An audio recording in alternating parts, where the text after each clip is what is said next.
Virginia Beach judge called him a psychopath and told the courtroom he didn't want James King to see the light of day again, then gave him 2 life sentences for the brutal sexual assault and murder of Lexie Walters. But he was later allowed to request parole, even though he murdered another woman back in the 80s in Ohio. I'm Maddie Miller, and welcome to True Crime 757. So, Margot, you've been covering the case of James King for a while now. And he committed one murder back in the 80s, another one semi-recently in Virginia Beach in 2020.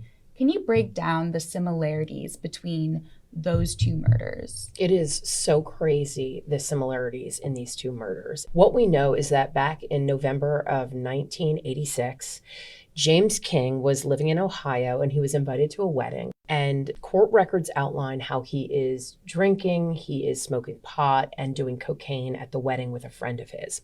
And the night's going on. And so, everybody's having a good time. Well, he is introduced somehow to the bride's mother.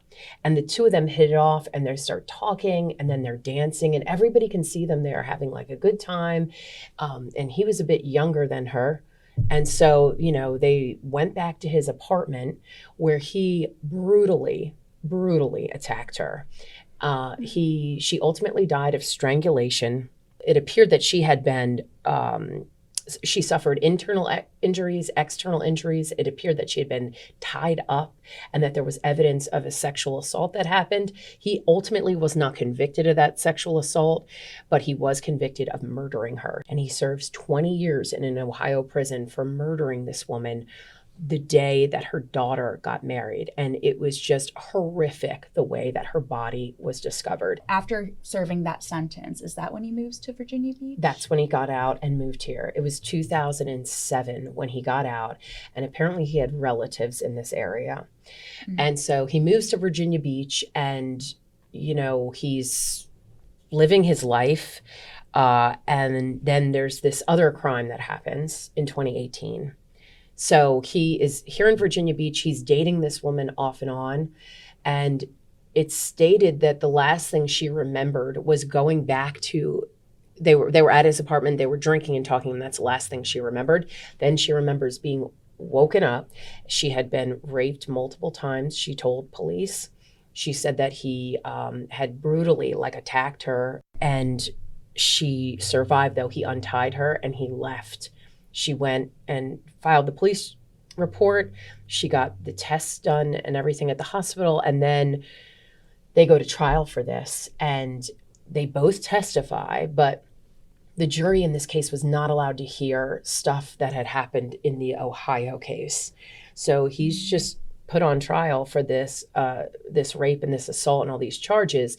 But the jury finds him guilty of a lesser charge of assault and battery. So that's all that he was convicted of in 2018. And so he is then sentenced to another year in jail. So he spends a year here in the city of Virginia Beach when all of that happened back in 2018. Do you know why the jury wasn't allowed to hear about that prior conviction? And so that happens so frequently. That happens all the time where, it's up to a judge whether or not they allow certain things to be heard. And lawyers will, fight back and forth as to the reasons why, or they should or should not. But so often a jury is not hearing details of someone's prior crime. And I hear this all the time. Like, why not? Why not? And they say, well, the person needs to be given a fair trial. And some people argue, in certain situations that by bringing up the past convictions or past accusations, they're not being given a fair trial. Mm-hmm. But this caused, the victim in this case openly talked about the 2018 victim that survived the attack. She felt so guilty that he was not locked up because then he got out and murdered again after this assault happened. So many people don't understand why we can't be talking about someone's past convictions, especially in a crime like this where it's similar to what had happened. The crime's so horrific. So then the third crime, Lexie Walters, that happened off Bonnie Road at a Days Inn. So yes, in 2020, it's September 2020. And as you've reported, there are similarities with this third case too, especially to that first murder that he committed in Ohio. And we'll touch more on that after this break. Your world changed in seconds, not by choice. Is personal.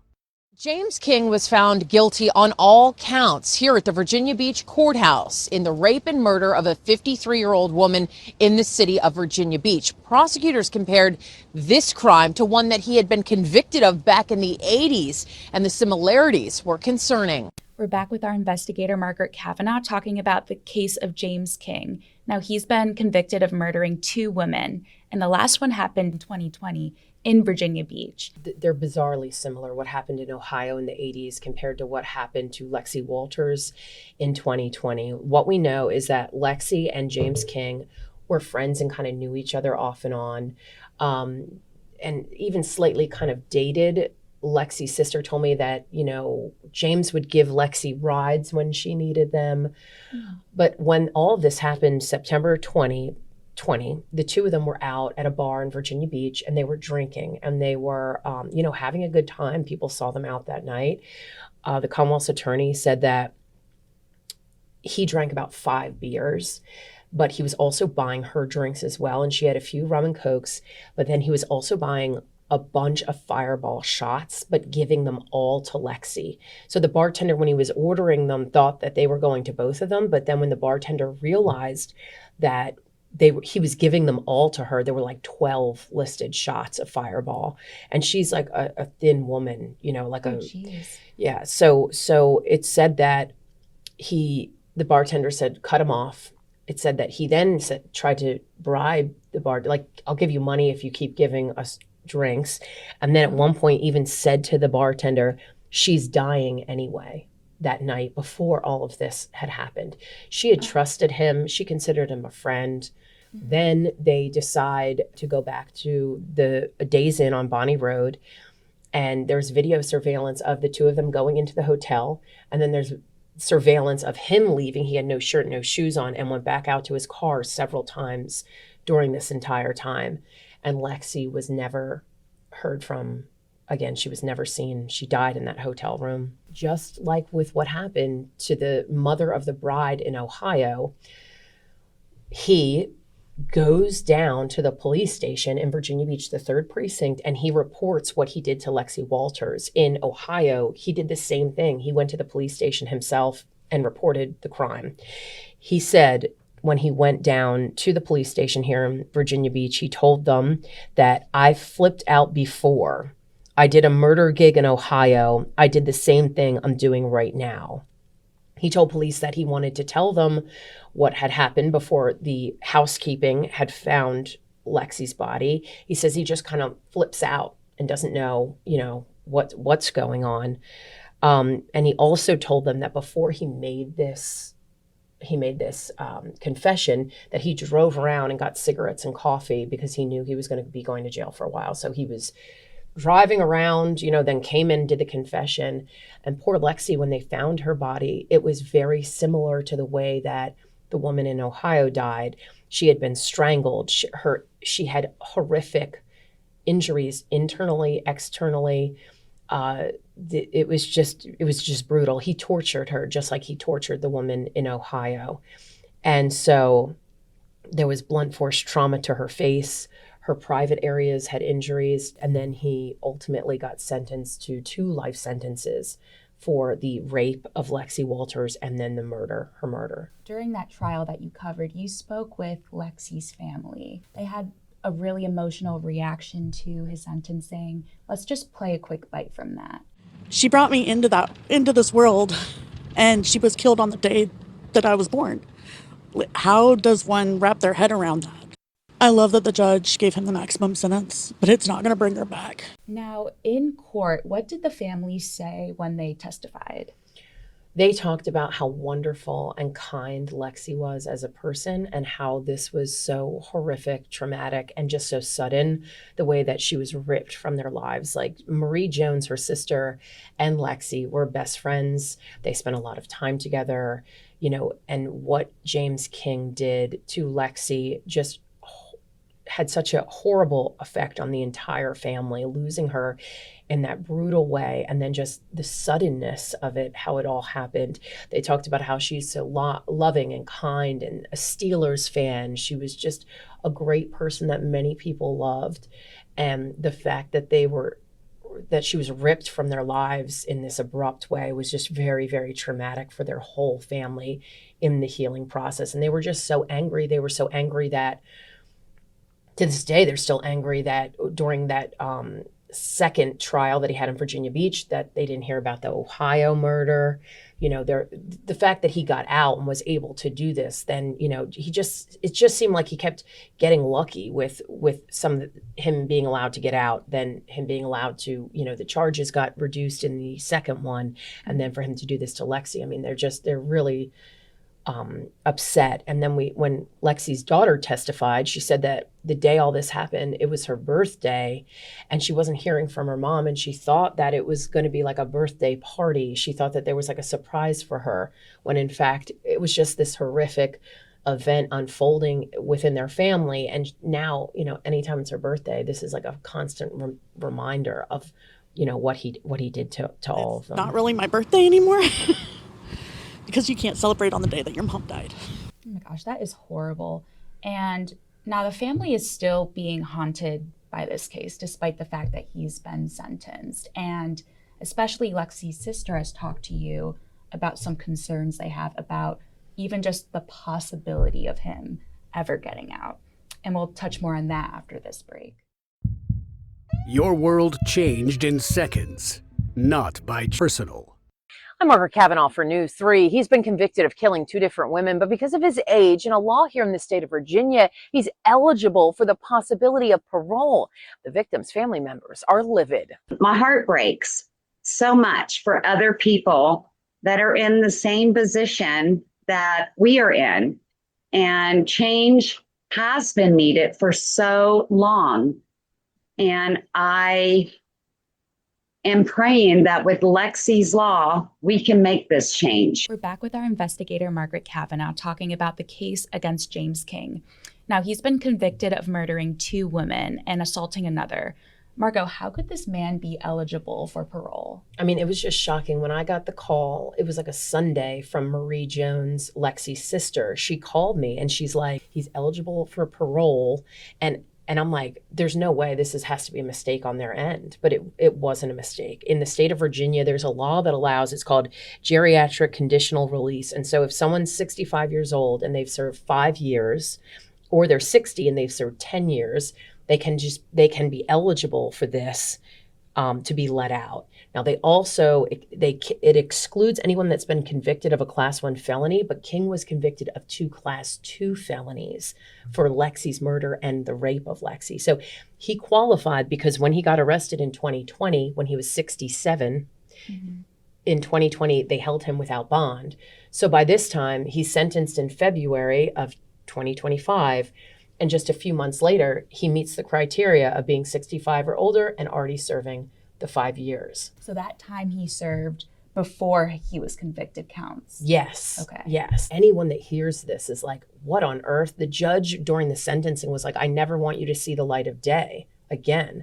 And so when he's even up for parole, before you'd have to do things to request the parole. Now it just happens automatically. So it's automatic for anybody that meets these qualifications, is how the Virginia Parole Board described it to me. Marie Jones, Lexie's sister, was furious. She's like, this opens up all these wounds for our family. We now have to go deal with the parole board, write letters, express what he's doing, why he shouldn't get out, when it's very clear and obvious why this person should never be ever allowed out in society. He's made it very clear he's extraordinarily dangerous. He had no compassion for what he did to my sister and other victims. Why do we have to have compassion for him, for this geriatric compassion law? And she was just shocked. And so many other people were shocked. The parole board told me when I talked to them on the phone how many times prosecutors aren't even aware of, the qualifications that could allow for this to happen. Now, And they kept emphasizing just because he's eligible doesn't mean he's going to be let out. It's very, I mean, who would let this person out? That would be completely insane. But, you know, the fact that the family just even has to think about it and deal with it. Marie's like, we are just trying to process. He was just sentenced last February. We're just trying to process the heartache of all of this and try to move forward. And just as we are trying to really get into all that, then we're getting an email from the parole board saying, hey, you know, he's, you know, up for parole. It's just traumatizing once again. So, and the way the law is written, he's allowed to be considered annually. However, there is something in there that allows the parole board to defer it for 3 years, which ultimately is what they decide in this case. So he will be eligible once again in 3 years to go up and request this. So I can't imagine what the family's going through. Like, just that recent sentencing in February and already having to like think about this again and write those letters and think about how they lost Lexie. That's awful. But has Lexie's sister Marie, she's trying to introduce some legislation to prevent this? Right. Yes. She calls it Lexie's Law. And so the details are being worked out now, and she's working with a lot of lawmakers to try to pass a law to make the restrictions much tighter when it comes to who would be eligible for geriatric conditional release. Somebody, obviously, who's been convicted of murdering 2 women and assaulting a third should not be eligible for any kind of release at any point. And clearly he has shown that he is an extraordinarily dangerous person. So the law would change things around there, still trying to work out exactly how it would go. But basically, it would make it a lot tougher for somebody with a rap sheet like that to be allowed to be out onto the streets again, or even just considered. So she's working on that really hard right now. And I think she has told me, you know, the whole situation has been horrific from start to finish, but she hopes that by doing this, it can open people's eyes up to the fact that in that second trial, there was no talk of his conviction that happened in Ohio. She's like, she doesn't feel like that was right.